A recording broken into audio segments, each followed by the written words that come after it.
Welcome into Sportsmemo's college basketball podcast with Brent Crow. Brent, welcome into the podcast. How are you? Hey, Drew, doing great. You're always doing better when you're winning, and we've been doing a lot of winning lately. So I'm excited. Yeah, man. You're 9-2 the last 9 days. Also, your top 5% plays 12-3 in the NFL. Your 5% top plays 4-0. You got one up for this weekend in the NFL. So, anything you can share with the listeners on what you're doing right here in the betting world?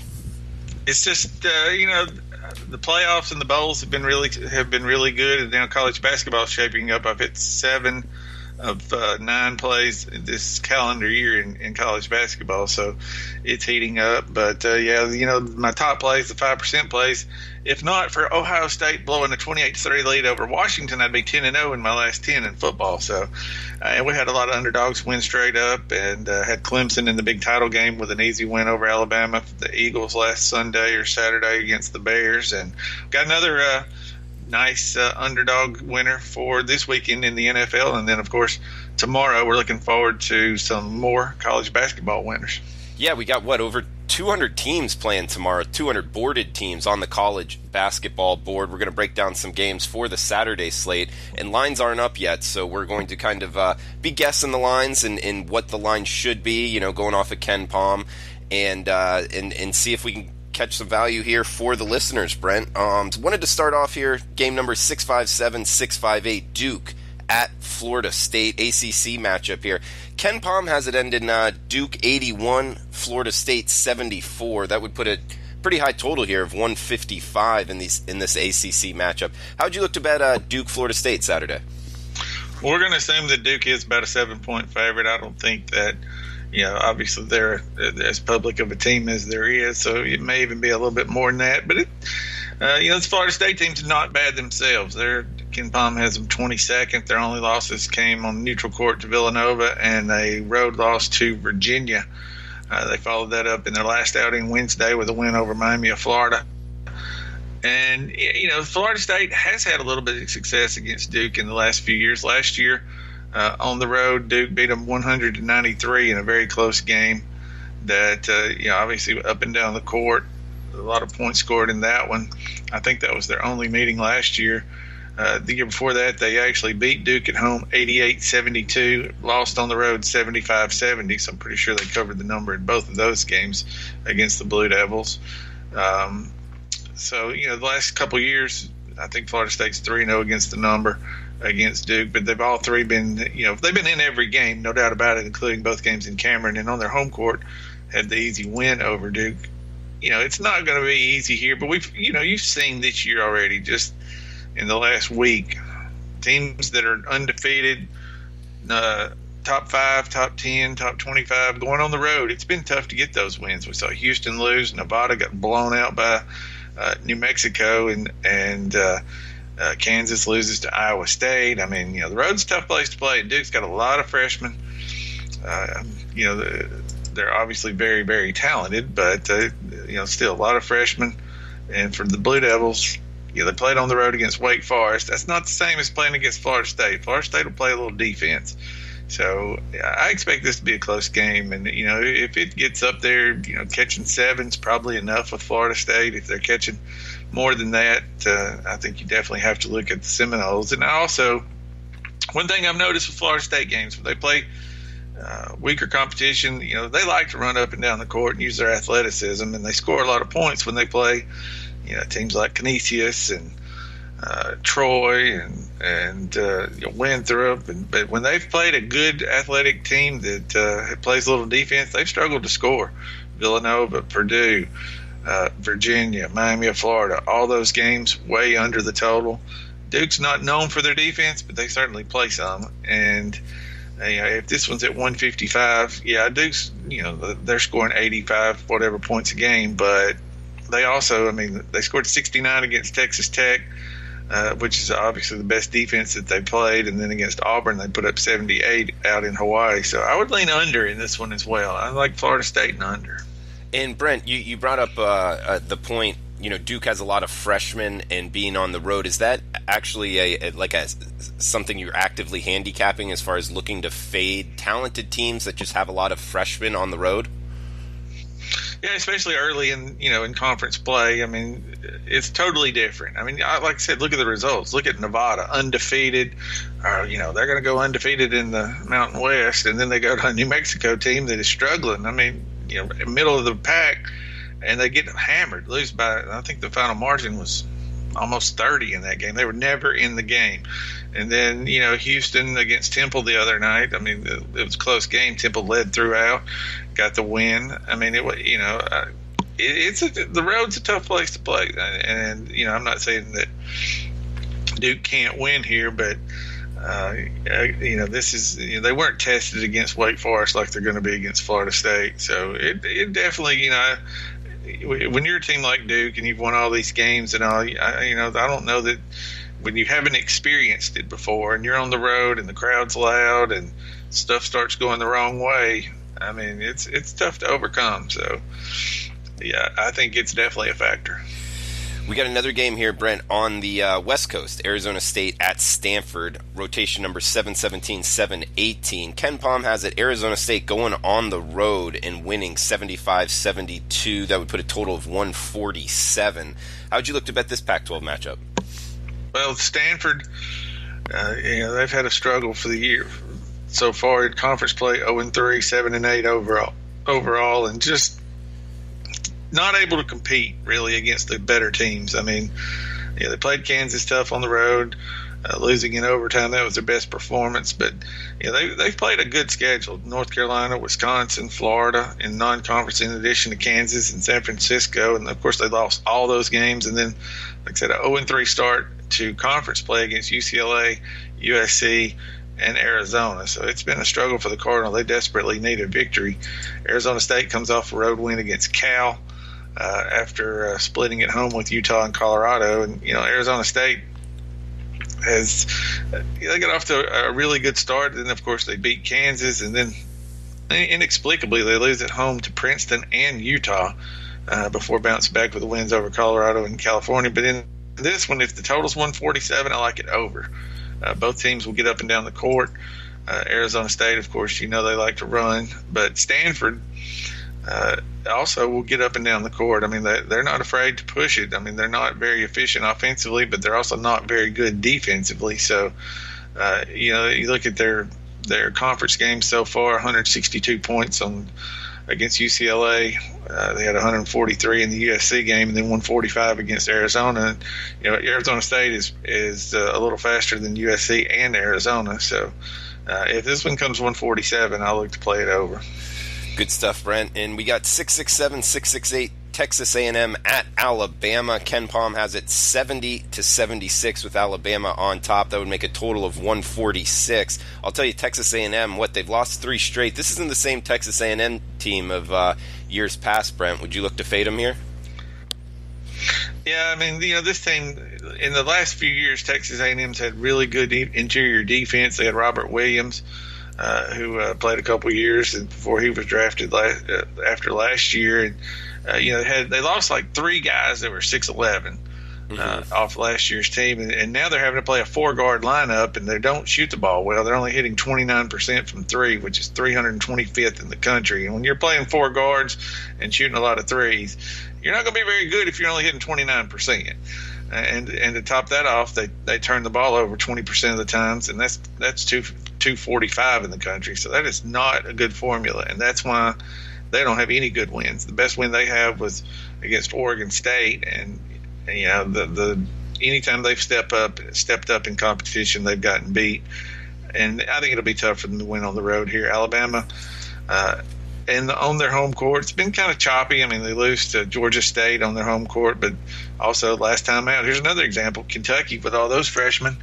I mean, Alabama's decent, but they're not great. And Kentucky comes to Tuscaloosa last Saturday and loses 77-75. So the home court definitely plays in here. I think Alabama on their home court is a much better team than they are on the road. And they also like to score. I mean, this team, Avery Johnson, when he first got there, they didn't really have a lot of talent. They played slow. They tried to focus on defense. But this year's team, I think, is better offensively than they are defensive, and the statistics certainly bear that out. They're also playing a little bit faster. I mean, the last time out against LSU, 74 possessions, or 78 in the game against Kentucky, and Alabama's been over 70 for the most part in every game this year, other than when they played some teams that really just don't like to push it at all. And I think this one will probably be the same thing. I think you'll see both teams in the 70s, and I would lean to go Alabama and over here in this one. Good stuff, Brent. And guys, like we said in the beginning, Brent is heating up. 9-2 his last 9 days overall. That's in every sport.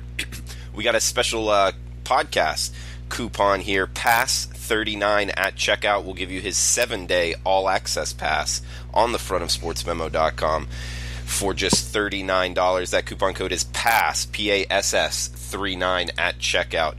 We got 745-746, Brent. UConn at Cincinnati up next. Ken Palm shows this Cincinnati winning 74-64. That would put a total of 138. How would you look to bet UConn Cincinnati, Brent? If it comes 138, I'm looking to play this one under. UConn, they run up and down the court in non-conference play. I mean, they were one of the fastest teams in the country, and then since conference play started, Dan Hurley dialed it back a little bit. They're not running it near as much after made baskets, and then also just the simple fact that conference play it tends to be slower in most conferences. I mean, that's just a fact and the way it is. And you look in their last game, UConn against SMU, only 61 possessions, by far the lowest that they've had all year. The time before that against Central Florida, 65 possessions. So they've definitely slowed it down a little bit, and they're playing a Cincinnati team that obviously their trademark is defense. They're one of the slowest teams in the country as well at 346 in pace. So, and to top that off, Cincinnati, in their last game was Thursday, which was yesterday against Tulsa. They wound up and it goes over the total 70-65 in overtime, of course, in regulation. It was 116, definitely an under. But the time before that, they give up 73 on the road to East Carolina and lose. And one thing about Cincinnati, when they play bad defensively, it pisses Mick Cronin off. And for practice until the next game, they play defense and they work on defense. And it certainly showed against Tulsa last night. And I think it'll be the same thing now. Connecticut comes into Cincinnati, and you're going to see Cincinnati focused on defense. And obviously they can play it. They're 20th in the country in defensive efficiency. And then, throw in the fact that UConn slowed down. UConn really doesn't have an inside game. I mean, they are basically, their three guards are their entire offense, a very, not necessarily shooting threes, but driving and in addition to shooting threes, but they just don't get a lot of offense inside, and it's tough. Cincinnati's not going to give them anything inside at all. So I think this one will be definitely a low-scoring game, and I would love to see a 138 up here. All right, Brent, let's give them one more. We got a 10:30 p.m. Eastern tip-off out west. Arizona at Cal, 769-770, the get-back game. Looks like Ken Palm shows that Arizona 75, Cal 68. That would be a total of 143. How would you look to bet this Pac-12 matchup?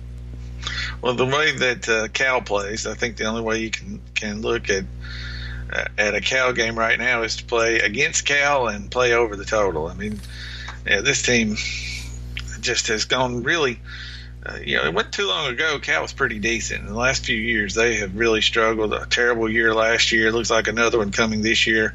Joaquin Jones, the coach, I didn't understand why they hired him. Never heard of him. Didn't have a resume. And last year, certainly bore that out. And again this year, they're 0-3 in conference play. They're 5-10 overall. All the conference losses. They lose to 9 by USC, 15 against UCLA, and then 14 at home against Arizona State in their last one. I mean, they're gonna play well and win a game or two in Pac-12 play, but the way they just you look at their numbers, they're horrible on defense. They may be the worst Power 5 defense that there is. I'm not sure if anybody ranks lower than 327 defensively, and they give up their effective field goal percentage allowed is 56.5. They're horrible against the threes. They're horrible against twos. I mean, just don't play much defense. And it's not that they're that. The pace of Cal is not that fast. They don't push it up and down the court and let teams, they don't try to press, and it's just they just bad on defense. And they've given up at least 80 to Arizona State, USC, and UCLA. And here you've got an Arizona team that's not great offensively, but certainly capable of scoring against this Cal team. And if right now, Ken Pom has a total at 143, probably going to be about 145. But Arizona certainly is willing to play a little faster than. They're not a slow down team. They will take advantage of opportunities, and I think they'll have plenty here against Cal. And if they're laying, I don't think you're going to see 7 though. I think it's going to be up a little bit higher than that, 8 or 9. But I couldn't play Cal right now for sure. So Brent, I was just going to say, why do you think the discrepancy in both the spread and total? You said it will likely be a higher total and a higher spread in this one. Why do you think that is? Just because nobody wants to bet on Cal. The odds makers, obviously they're going to look at power ratings and Ken Pom and whatever to get a number, but they adjust it based on, they know that Cal's not going to have much support. So, the true power rating may be 7, but the true number to get people to bet Cal is going to be 7, 8, 8 or 9. And the totals also, nobody's betting Cal under. You look at their scores, and, they're going over the total quite a bit. So that's just, that's, like I said, power ratings are one thing, but the opening numbers are going to factor in how people bet. And then, of course, once the numbers are out, I don't think you're going to see many people stepping up to bet on Cal or Cal under here. Then, the follow-up question would be do you think there's value in betting on Cal, or do you think not yet? Okay. Like I said, when you're as bad as they are defensively, let me see if I can figure out. I'm almost positive they are the worst Power 5 defense in the country. They give up 111 points per 100 possessions.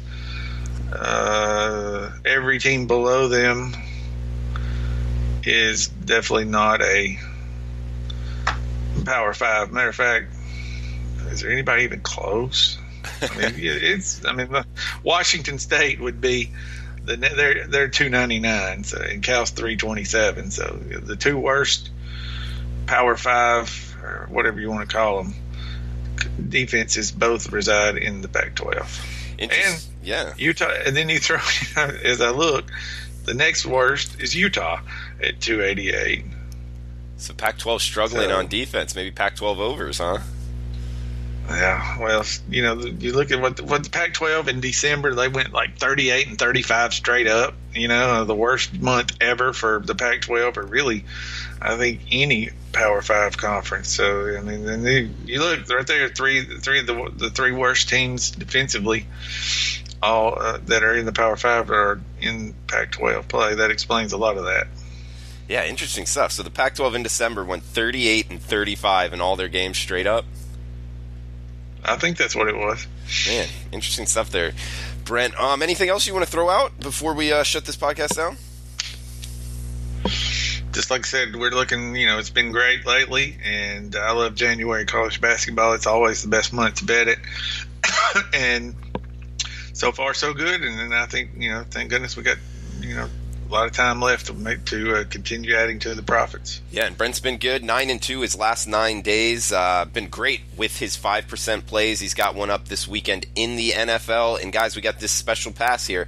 Pass 39 as the coupon code for his 7-day all-access pass. That will give you NFL, college, basketball, any sport that Brent Crow puts a play out in, you will get it. And for the next 7 days, his 7-day all-access pass, you can get it for just $39 at Sportsmemo.com using the coupon code PASS39. Thanks for tuning in, guys. We'll be back on Monday with Teddy Covers doing the NFL opening line report. Best of luck with your bets this weekend.